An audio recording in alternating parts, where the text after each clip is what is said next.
Nós não somos seres humanos tendo uma experiência espiritual. Somos sim seres espirituais tendo uma experiência humana. A vida exige da gente competência de ação. O que cai na prova não cai na vida. Mas se você não se conscientizar disso, o seu futuro vai ser nada mais, nada menos do que uma repetição dos padrões do seu passado.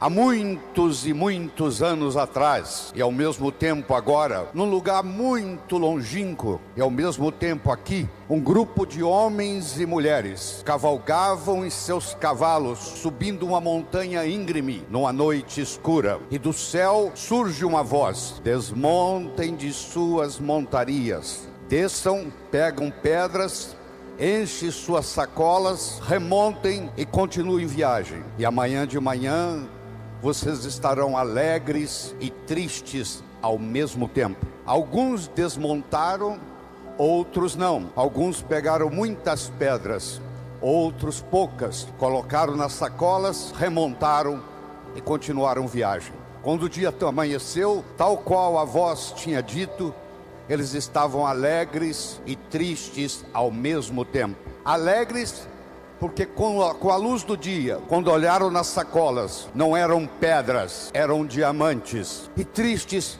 por que eu não peguei mais? Eu espero que quando nós terminarmos essa apresentação, você fique alegre e triste. Alegre por estar levando alguns diamantes para casa, que eu apenas sou o veículo disso. E triste porque não pegou mais. Nunca deixe aquilo que você não pode fazer atrapalhar aquilo que você pode fazer. Nós começamos a morrer quando as nossas recordações começam a ficar mais fortes que as nossas aspirações. Quando a pessoa começa a conjugar o verbo no passado, eu fiz, eu era, você sabe que essa pessoa começou a dar Deus para a vida. Então quando você renova a sua esperança, você percebe que você pode ter novas metas, novos sonhos. E eu tenho aqui um desafio para você que está nos escutando. Eu gostaria que você agora pensasse nas 3 coisas mais importantes que aconteceu na sua vida até hoje. Desde o dia que você nasceu até hoje. Quais foram as 3 coisas marcantes, boas na sua vida? Teilhard de Chardin, o teólogo jesuíta francês, dizia que o seguinte: nós não somos seres humanos tendo uma experiência espiritual. Somos sim seres espirituais tendo uma experiência humana. Nós estamos passando um tempo aqui na Terra para adquirir uma experiência humana. Temos momentos agradáveis e momentos desagradáveis. Não é à toa que nós nascemos chorando, porque nós sabemos a barra que nós vamos enfrentar na vida. Aqui é planeta Terra, aqui não é paraíso. Se você quiser ser feliz 24 horas por dia, 365 dias por ano, você está no lugar errado. Aqui nós temos momentos felizes e momentos não tão felizes. Faz parte da vida. É como se fosse uma montanha russa. Tem momentos que nós estamos muito bem, tem momentos que nós não estamos muito bem. E você já sabe que se não estiver muito bem, não vai durar muito, vai melhorar. E se estiver muito bom, também não vai durar muito, vai piorar. Se você aprende esse conceito da montanha russa, isso ajuda. Mas vamos voltar lá. Você vai pensar em 3 momentos especiais da sua vida, marcantes, coisas importantes que ocorreram com você desde que você nasceu até hoje. Eu vou assumir que você já tem na sua mente esses 3 momentos mágicos. E eu vou fazer aqui uma declaração. Pelo menos 2 desses 3 momentos mágicos da sua vida não foram programados. Você se casou um dia, teve filhos, constituiu uma família. O dia que você conheceu o seu esposo, a sua esposa, foi assim? Você levantou um dia e disse assim: hoje eu vou conhecer alguém, quem eu vou me apaixonar, com quem eu vou me casar. Foi assim? Não foi. Você foi a algum lugar, você conheceu alguém, você se apaixonou, você se casou. Se você começar a analisar sua vida, os momentos mágicos da sua vida não foram programados. Você estava fazendo uma coisa e num ângulo de 90 graus, algo aconteceu de mágico. de milagroso. São os milagres que acontecem a cada momento. Henry Ford tinha uma frase que dizia assim: se você pensa que pode, ou se você pensa que não pode, de qualquer jeito você está certo. Se você pensa que pode, você vai trabalhar para que isso aconteça e vai se concretizar. Se você pensa que não pode, você não vai fazer nada e isso não vai acontecer. Quer dizer, a profecia de pode ou não pode vai se manifestar. Você não faz um bolo só com farinha, nem só com manteiga, nem só com ovos. Você precisa de vários ingredientes. O bolo da vida necessita vários ingredientes. O primeiro ingrediente, eu diria, é o respeito que você tem para com você mesmo. É a sua autoimagem. É o quanto você gosta de você. Ninguém pode ofertar o que não tem. Você não pode ofertar amor para o próximo se você não tem amor por si mesmo. Você não pode ofertar inteligência para o próximo se você não tem inteligência para você mesmo. Então a primeira coisa que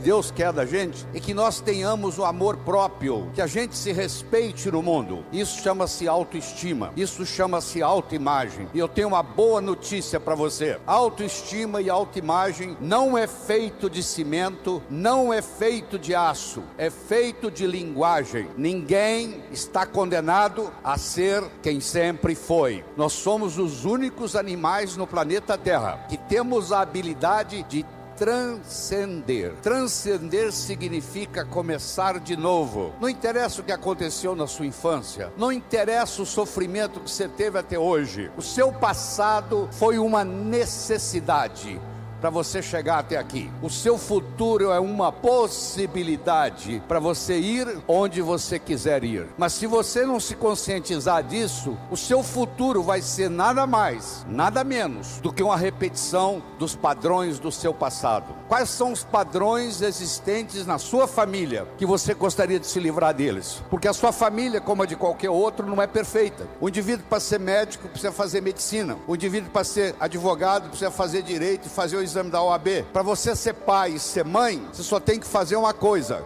copular, e os filhos nascem. Então os pais, 99,99, não estão preparados para ser pai e mãe. Vão aprendendo com o erro dos filhos. Os seus pais erraram com você, os pais deles erraram com eles. Você errou com seus filhos vão errar com seus netos. Isso faz parte da vida. Não precisa ficar com sentimento de culpa disso não. A gente vai aprendendo com os erros. O segundo ingrediente do bolo da vida é a comunicação. Na era da agricultura, mandava no mundo quem tinha terra. Eram os coronéis e era vitalício, valia para a vida inteira. Na era industrial, passou a mandar no mundo quem tinha capital, quem tinha dinheiro. Meus amigos, a moeda mudou e muita gente não se deu conta disso ainda.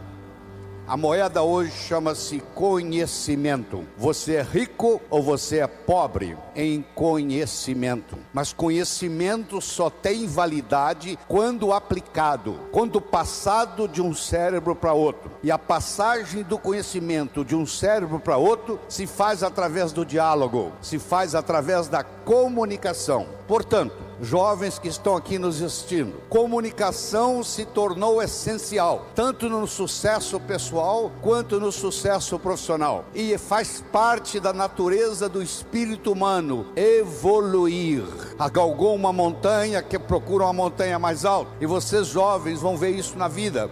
Você vai atingir as suas metas. Você quer passar no vestibular, passou no vestibular, quer se formar, quer arrumar um emprego, quer ser promovido, quer montar sua própria empresa, e você vai galgando as coisas na vida. Isso faz parte. À medida que você sobe no escalão da vida, talvez o ingrediente mais importante seja o diálogo, seja a capacidade de se comunicar, seja a capacidade de se expressar, seja a capacidade de entender o outro. Então, se você me permite, eu vou apresentar para você um modelo de diálogo que eu desenvolvi. Você vai ver que eu desenvolvi porque você nunca viu isso na literatura. Deixa primeiro eu conversar com você sobre modelo. Se eu desse de presente para você agora uma pérola, você provavelmente ia colocá-la no bolso. Se eu me encontrar com você semana que vem e lhe der uma segunda pérola, de novo, você vai colocá-la no bolso. Se eu der para você daqui 15 dias uma terceira e última pérola, você vai colocá-la no bolso.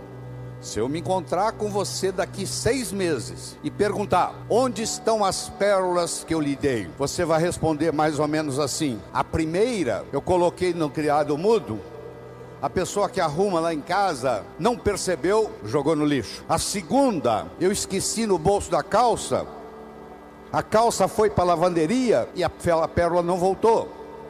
E a terceira, eu guardei tão bem guardado, que eu acabei escondendo de mim mesmo. Você já escondeu alguma coisa de você mesmo? Você guardou tão bem guardado que você não sabe onde está? Isso acontece com a gente. Se ao invés de eu lhe dar as pérolas, eu lhe desse um fio de nylon e orientasse você para colocar as pérolas no fio de nylon, e fizesse um colar, e colocasse o colar no pescoço, e eu me encontrasse com você daqui 6 meses e perguntasse: onde é que estão as pérolas que eu lhe dei? Você ia responder: estão aqui, eu fiz delas um colar. Meus amigos, as pérolas são ideias. O cemitério está cheio de gente que teve boas ideias, ou não concretizaram-se, ou pior, estragaram a vida da pessoa. Você não sabe que uma boa ideia pode estragar uma família, uma boa ideia pode estragar uma empresa, porque mais importante do que a ideia é o modelo para segurar a ideia. Se você conhecer um indivíduo que tem um bom modelo empresarial, se ele mora em Aparecida do Norte, se ele mora em São Paulo, se ele mora em Tóquio, se ele mora em Nova York, se ele mora em Sydney, na Austrália, ele vai se dar bem, empresarialmente falando, porque ele tem um modelo. Então vamos montar um modelo de diálogo. A comunicação tem 3 níveis. O primeiro nível eu chamo de boca-ouvido. O segundo nível eu chamo de cérebro-cérebro. O terceiro nível eu chamo de coração-coração. Vamos começar com o primeiro nível, boca-ouvido. Deixe-me primeiro fazer uma distinção para você. Ouvir e escutar não são sinônimos. Você ouve com o ouvido, você escuta com o cérebro. Você já foi alguma vez num restaurante e pediu ao garçom para lhe trazer uma água com gás e ele lhe trouxe uma água sem gás? Ou você fez uma solicitação e ele lhe trouxe outra? Aquele garçom, naquele momento que ele recebeu o seu pedido, ele estava operando no nível 1. No nível 1 ninguém é promovido. No nível 1 você não conquista as pessoas. No nível 1 você não vai para frente na vida. Não interessa a nota que você tirou na escola, isso não faz diferença, porque a escola lhe passa informação. A vida lhe exige competência de ação. Imagine você indo a Guarulhos e lá tem uma aeronave se preparando para decolar São Paulo, Nova York, e você entra na aeronave para fazer esse voo, e da cabine do piloto, o piloto fala assim: senhores e senhoras, eu não sou piloto, mas eu tenho muitas opiniões e já li muitos livros de como pilotar um avião. Você ficaria na aeronave? Não. Você não quer saber quantos livros o piloto leu, você quer saber se ele tem competência de tirar a aeronave do chão, voar com ela e aterrissar são e salvo em Nova York. A vida exige da gente competência de ação. O que cai na prova não cai na vida. Se você observar na sua cidade, você vai encontrar indivíduos que eram CDFs, que eram estudantes brilhantes e hoje são pessoas que estão perdidas na vida.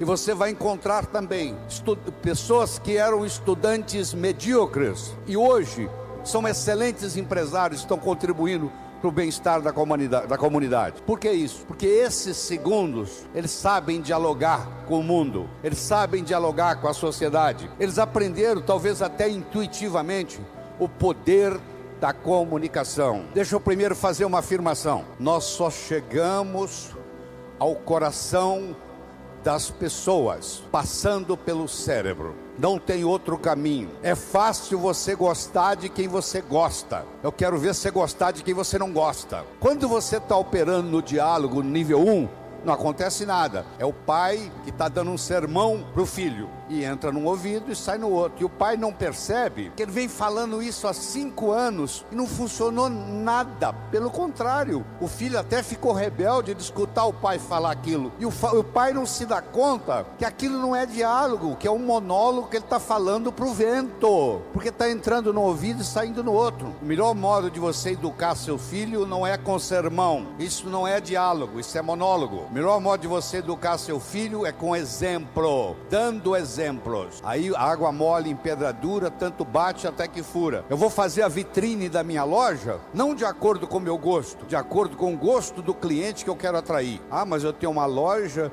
eu tenho uma cunhada que é decoradora interna, ela fez uma decoração muito sofisticada. Que produto que você vende? Aí eu vendo produto popular. Então você agora está com um problema sério. Quem gosta da vitrine entra, não encontra o produto que quer comprar.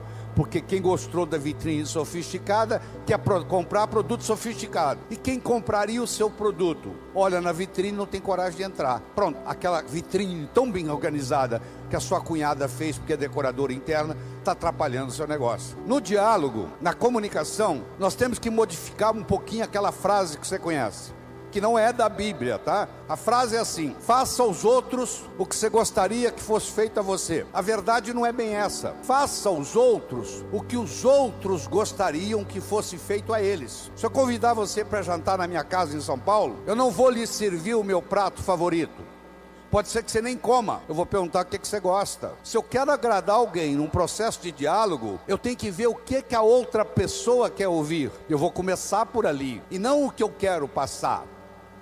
Quero que você entenda isso. Faça aos outros o que os outros gostariam que fosse feito a eles. Deixa eu contar para você uma pequena história. Eu conheci um senhor em São Paulo, um empresário muito bem sucedido, que me contou assim: doutor Laí, eu tenho um irmão gêmeo, único, univitelino, idêntico, igualzinho a mim. Eu nasci em Campina Grande, na Paraíba.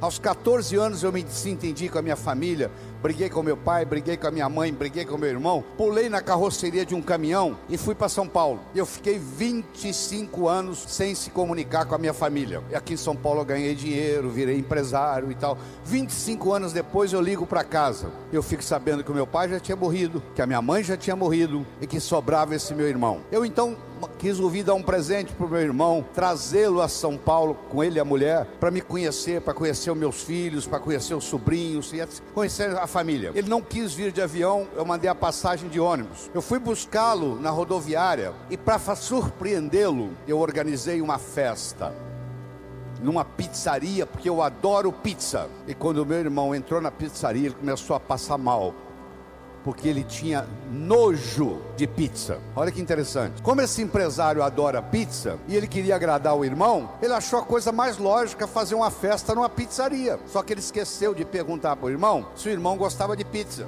E aconteceu que o irmão não gostava, não tolerava pizza. Isso exemplifica o que está acontecendo com a gente. Eu quero mostrar o meu ponto de vista para você, mas eu não me preocupo como que você vai receber esse ponto de vista. Aí sabe o que acontece? A natureza colocou um ouvido no mesmo nível do outro. Entra num ouvido e sai no outro. Aí não deixa de ser diálogo, passa a ser monólogo, porque não tem repercussão. Para esse diálogo se ocorrer, primeiro eu tenho que ter uma mensagem forte.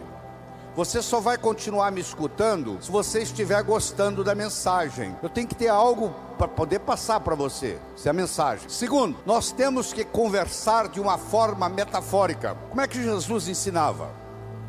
Jesus ensinava contando histórias. Como é que eu vou ensinar para um sapo que nunca saiu da lagoa como é que é a onda do mar? Imagine esse problema. Como é que Jesus ia ensinar como é o mundo espiritual para quem está na terra? Sabe o que ele fazia? Ele fazia de uma forma metafórica.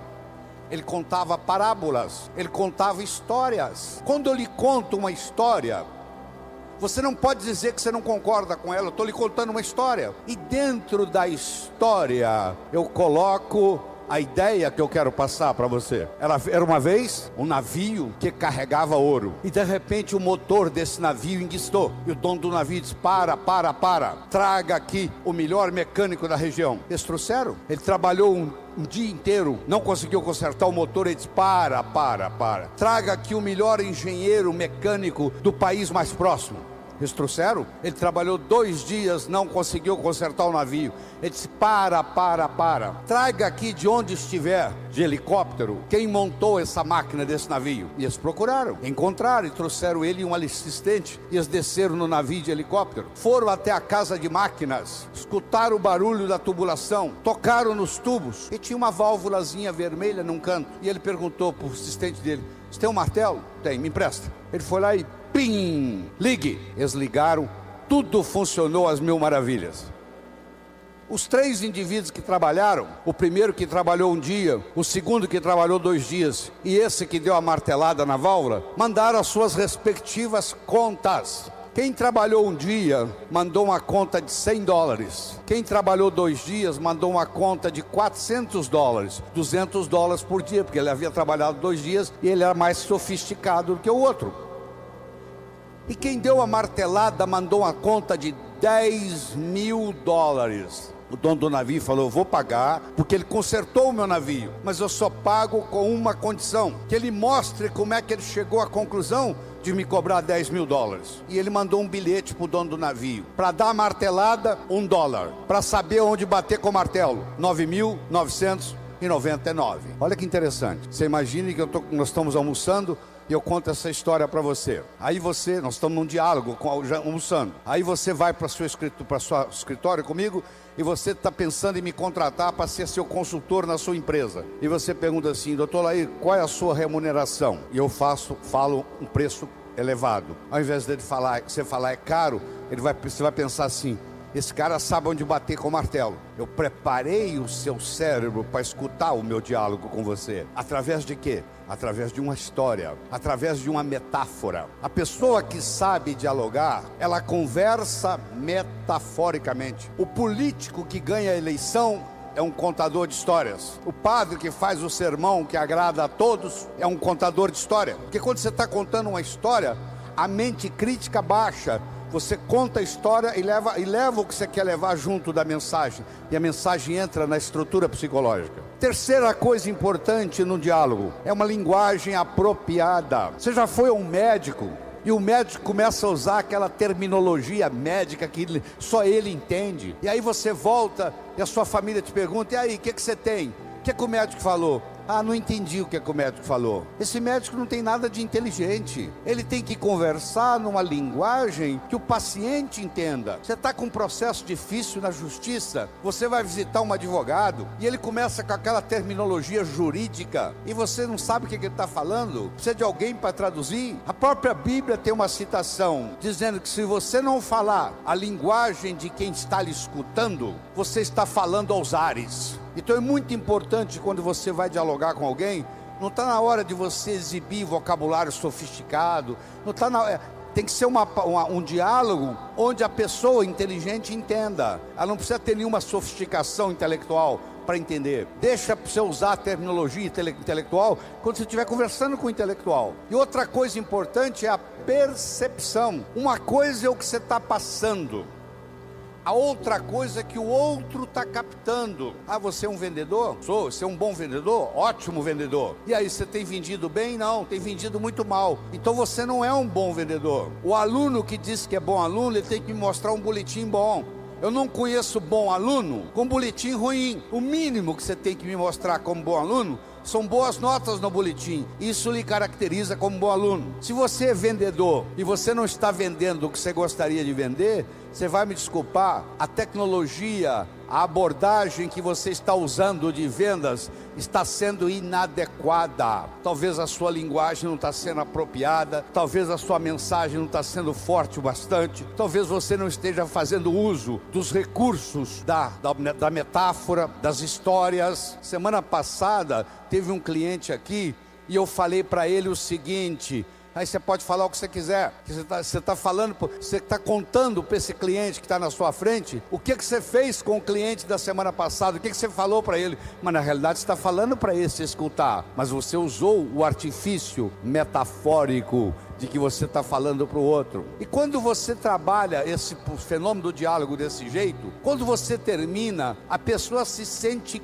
convidada a participar das suas ideias. Na vida, nós somos julgados por 4 coisas. Nós somos julgados por aquilo que fazemos. Você pode marcar no seu relógio: você encontra um estranho na festa, nos próximos 5 minutos, ele vai perguntar para você assim: O que você faz na vida? A que é que você se dedica? Eu posso ter dois pedreiros, um trabalhando ao lado do outro. Eu chego perto do primeiro pedreiro e pergunto: o que você faz na vida? Ele fala: eu sou pedreiro. Eu coloco um tijolo em cima do outro. Eu chego perto do segundo pedreiro que está ao lado dele e pergunto: o que você faz na vida? Se eu sou pedreiro, eu estou construindo o Maracanã, o maior estádio de futebol do mundo, que vai ficar aqui para a posteridade. Quero que você saiba que os dois fazem a mesma coisa, só que esse segundo pedreiro, ele não vai ser pedreiro muito tempo não, logo ele vai ser construtor, porque ele não está colocando um tijolo em cima do outro, ele está construindo Maracanã. Então escute com carinho.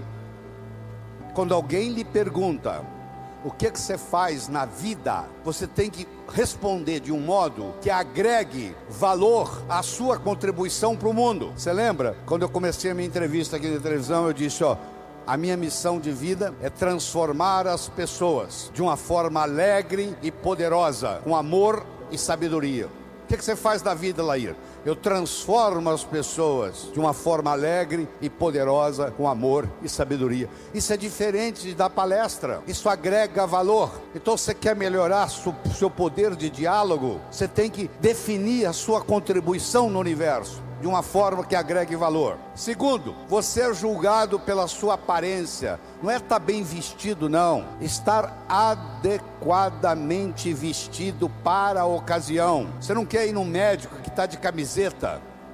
Você quer ir num médico que esteja de branco, de preferência com estetoscópio no pescoço, que você chega lá, ele tem um arquétipo do branco. Se você pensa nos anjos, eles se vestem de branco. Se você pensa nos profetas, eles se vestem de branco. Se você pensa nos santos, a maioria se veste de branco. O branco tem um arquétipo de cura. Quando você está de frente de um médico que está todo de branco, só de você olhar o médico você já começa a melhorar, antes dele receitar qualquer coisa, antes dele examinar você. É uma pena que os médicos não entendam a força do arquétipo branco no processo de cura. Terceiro, você é julgado pelo que você diz. Enquanto você não disse nada, ninguém sabe se você é inteligente ou deixa de ser. No momento que você falou e falou besteira, não tem jeito de você voltar atrás. Uma palavra falada, uma flecha lançada, uma oportunidade perdida, não tem jeito de voltar atrás. Então muitas vezes você tem que morder a língua, porque uma vez que você falou uma coisa inadequada, você não tem jeito de trazê-la de volta. E finalmente ser julgado,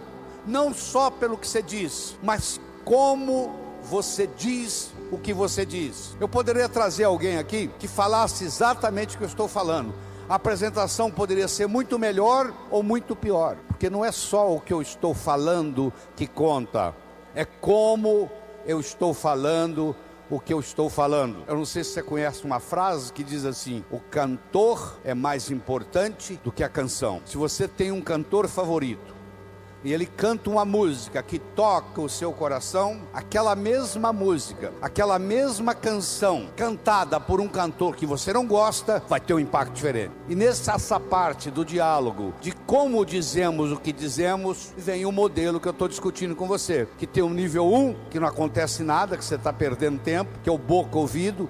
É o que você pede o garçom uma água com gás, ele traz uma água sem gás, porque entrou num ouvido e saiu no outro. Quando ele chega lá na cozinha, ele já não sabe o que ele vai trazer. E muitas pessoas trabalham nesse nível e não vão para frente na vida, porque comunicação é essencial. Hoje, se você tirar a comunicação do mundo, você destrói o mundo, porque a informação só tem validade quando ela passa de um cérebro para outro, e ela, para passar de um cérebro para outro, tem que ter algum tipo de diálogo, senão não tem jeito. Eu disse para você que o bolo da vida tem vários ingredientes. Nós começamos falando da autoestima, estamos falando da comunicação, do diálogo. Deixa eu tocar um pouquinho nos outros. Outra coisa importante para você jovem que está nos assistindo, e é jovem de qualquer idade: juventude é uma coisa que você decide. O que eu vou fazer na vida está para frente ainda. Já fiz muita coisa, mas o que eu vou fazer muito mais ainda está pela frente. Quando eu mantenho esse foco no que eu vou fazer, o meu organismo não envelhece, ele mantém a energia da juventude. Então, estabelecer metas. Todos vocês conhecem o conceito de uma ampulheta, não conhece? Você já pegou uma ampulheta na mão? Aquele reloginho de areia? Vamos imaginar uma ampulheta. A ampulheta tem a areia que ainda não caiu, a areia que está caindo e a areia que já caiu. A areia que ainda não caiu é o futuro. A areia que está caindo é o presente. E a areia que já caiu é o passado. Deixa eu focar um pouquinho no presente. Sabe por que o presente chama presente? Você já parou para pensar por que o presente chama presente? Porque é um presente de Deus, eterno.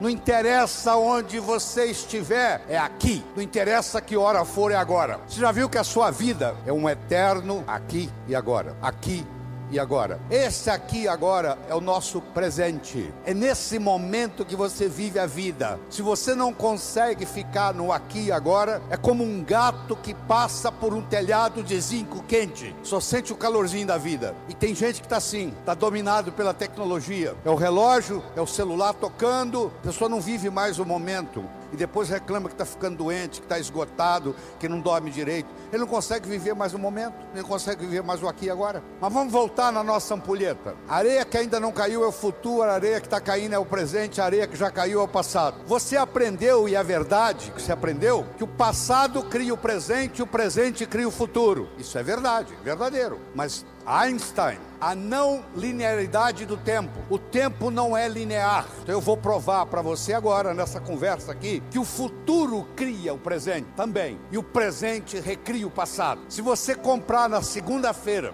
uma viagem de volta ao mundo para daqui um mês, eu lhe garanto que a segunda-feira já começa a ficar mais interessante. Faltam 30 dias, 29, 28, 27, 26, 25 para a viagem. Você já escutou um ditado que diz assim? Muitas vezes a antecipação da festa é melhor do que a festa propriamente dita. Lembra aquela ceia de Natal que você preparou na sua casa com todo carinho, que você levou meses preparando, e na hora da ceia os dois cunhados começaram a discutir e estragou a noite? A antecipação daquela ceia foi muito melhor do que a ceia. Às vezes a antecipação é mais interessante do que o fenômeno em si, não é verdade? O que acontece?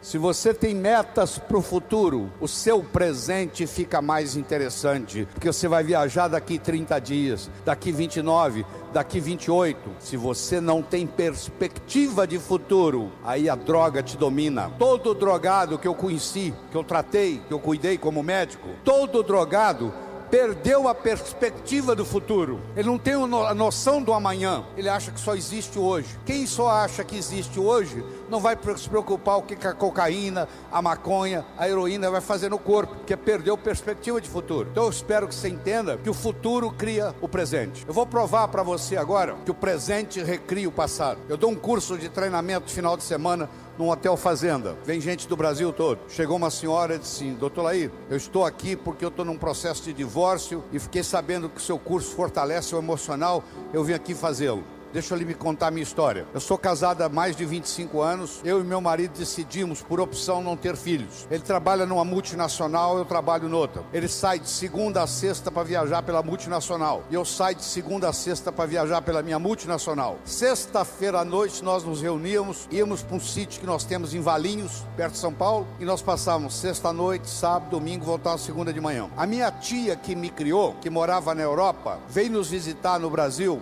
Eu levei-a para passar o final de semana no sítio. Ela teve uma parada cardíaca e morreu no sítio. E eu nunca mais tive coragem de ir lá. O meu marido não abre mão, ele viaja durante a semana e sexta-feira ele vai para o sítio. Eu não vejo ele durante a semana, não vejo ele no final de semana. Nós somos distanciando, estamos num processo de divórcio. Eu perguntei para ela assim: mas por que a senhora não vai no sítio? Falou: porque a minha tia morreu lá. Eu falei: mas justamente por isso. A sua tia saiu lá da Europa para te dar esse presente, para morrer no sítio, para mostrar para você o quanto que ela gostava de você. Isso tem uma simbologia. Dá para você captar essa simbologia, que ela fez questão de vir morrer do seu lado. E eu comecei a falar isso com a mulher, e eu fui falando, ela foi escutando. Ela não conseguia parar de olhar no relógio. E o que ela queria? Ir para o sítio. Que é o final da história. Ela voltou a ir para o sítio, está casada com o marido até hoje. Eu não consigo mudar o fato da tia dela ter morrido no sítio. Eu mudei no diálogo a interpretação da morte da tia dela no sítio. Eu não consigo mudar o passado de ninguém, mas eu quero que você saiba que tudo que aconteceu com você, aconteceu por uma necessidade, talvez espiritual. O seu passado é uma necessidade que aconteceu para você chegar aqui. Ele é conhecido, você sabe o que aconteceu. O seu futuro é uma possibilidade, e ele é desconhecido até que você decida qual que ele vai ser, porque você pode criar o seu futuro. Nós somos os únicos animais no planeta Terra que temos a habilidade de pensar em futuro. E eu sugiro que você se concentre lá no futuro, porque é lá que você vai passar o resto da sua vida. Só por isso, você não vai passar a sua vida no passado. Perdão, antes de ser um ato de amor, é um ato de inteligência. Só não perdoa quem é burro. Eu não vou perdoar o meu pai pelo que ele me fez. Onde é que está seu pai? Ele já morreu. Ele vai ficar muito sem dormir hoje à noite por causa disso. O fato de você não perdoar o seu pai é mais ou menos assim: eu vou tomar o veneno para matar aquele cara, mas eu tomo o veneno. Isso não é tão ridículo, não é? O cara vai tomar o veneno para querer envenenar o outro. Quando eu tenho ressentimento do meu pai, quando eu tenho ressentimento da minha mãe, primeiro eu vou ter ressentimento de todos os homens e todas as mulheres no mundo, porque isso vai repercutir. Cada vez que eu encontrar um homem, vai lembrar do meu pai, eu vou ter problema. Cada vez que eu encontrar uma mulher, eu vou lembrar da minha mãe, vai ter problema. Então, se você perdoar o seu pai e perdoar sua mãe incondicionalmente, só pelo fato dele ser seu pai e pelo fato dela ser sua mãe, não é a pessoa em si, não. Eu estou querendo que você perdoe o arquétipo pai. Eu estou querendo que você perdoe o arquétipo mãe. Não é que agora você perdoa a sua mãe, você tem que trazê-la para morar com você, não. Você que tem que terminar e dizer, ó, o que você fez foi feito, você fez o... Eu lhe garanto que os seus pais fizeram o melhor que eles sabiam fazer. Não fez melhor porque não sabia. Eles não sabiam o que eles não sabiam. No momento que você perdoa, isso é mágico no seu corpo, porque isso muda tudo. Isso muda a sua energia, muda a sua capacidade de ganhar dinheiro. Se você tem ressentimento do passado, você cancela o seu futuro, você não tem perspectiva de futuro. O ressentimento do passado não deixa você ter perspectiva de futuro. Não interessa o que eles fizeram ou deixaram de fazer. No momento que você fizer isso, seu coração vai se abrir. Eu gostaria de terminar contando uma história. Era uma vez um escritor que morava à beira-mar. Ele tinha por costume caminhar na praia de manhã, e à tarde e à noite ele escrevia. Uma manhã ele estava caminhando na praia e de longe ele avistou um jovem que dançava na areia. Aquilo despertou a curiosidade dele e ele se aproximou. Quando ele se aproximou, ele percebeu que o jovem não dançava. O jovem estava jogando coisas no oceano. E ele perguntou: o que você está fazendo? E o jovem respondeu: a maré está baixa, o sol está quente, essas estrelas do mar estão morrendo desidratadas na areia. Eu estou jogando-as de volta ao oceano. Meu jovem, diz o escritor, será que você não entende que existe centenas de quilômetros de praia, centenas de milhares de estrelas do mar na areia? Você jogar uma ou outra de volta ao oceano não vai fazer diferença nenhuma. O jovem foi lá, pegou uma estrela do mar, jogou no mar, olhou para o escritor e disse: para essa eu fiz diferença. O escritor foi para casa. Naquela tarde ele não conseguiu escrever, naquela noite ele não conseguiu dormir. Na manhã seguinte ele levantou cedo, se juntou ao jovem e começou a jogar estrelas do mar de volta ao oceano. Eu não sei o que você vai fazer com esse material que você acabou de escutar, mas eu posso lhe dizer uma coisa: tudo vale a pena quando a alma não é pequena, já dizia Fernando Pessoa. Se um de vocês captar isso aqui, já valeu a pena eu ter vindo aqui falar esta manhã. Eu espero de coração que novos caminhos se abram à sua frente, que o vento sopre levemente às suas costas, que o sol brilhe suave e morno no seu rosto, que a chuva caia de mansinho em seus campos, e até que nos encontremos de novo. Que Deus lhe guarde nas palmas de suas mãos. Muito obrigado.